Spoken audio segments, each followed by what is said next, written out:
Heidelberg, petite cité médiévale, romantique, la plus ancienne ville universitaire d'Allemagne. Un habitant sur 5 est étudiant.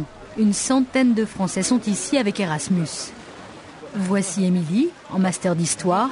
Son lieu de rendez-vous quotidien, le resto universitaire de la ville, bien différent des restos U parisiens. Émilie achève son année Erasmus dans quelques semaines, ravie de l'expérience. Moi, il y avait l'idée de l'auberge espagnole, bien sûr que tout le monde a en tête ce côté, c'est une grosse fête pendant un an, Erasmus. Bon, quand on le veut, c'est ça, hein. Il y a pour certains Erasmus, c'est ça, la vie ici. Après, il faut savoir trouver un compromis. Moi, ce qui me plaisait, c'est ce côté, je rencontrais des gens de tout le pays qui viennent du monde entier, donc ça, c'est très agréable aussi de pouvoir mélanger les cultures, les contacts comme ça. Et en même temps, la fac ici qui est très bonne, qui est une très bonne université, donc il y a aussi des cours de qualité et le mélange des deux est agréable, disons. Une qualité de vie appréciée aussi par Jean-Marie. Comme la plupart des étudiants étrangers, il bénéficie d'un logement universitaire pour moins de 300 € par mois. Il partage un coin repas avec 5 étrangers. Constantina est grecque. C'est sympathique, mais les bénéfices linguistiques ne sont pas toujours à la hauteur. So what do you do tonight? J'étais venu dans l'optique de vraiment parler que allemand, d'essayer justement de voir que les Allemands, pas trop de Français. Mais c'est vrai que comme tout le monde ici, je pense que je me suis laissé piéger. Quand on sort, c'est avec des Français ou une autre langue, quoi. L'allemand n'est pas la plus utilisée ici, quoi.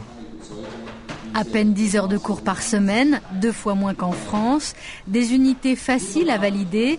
Et si pour certains, Erasmus était une année sabbatique. Tout dépend de la motivation. Les professeurs allemands parlent de maturité. L'essentiel, c'est qu'ils se comportent comme adultes, et qu'ils savent gérer leur temps.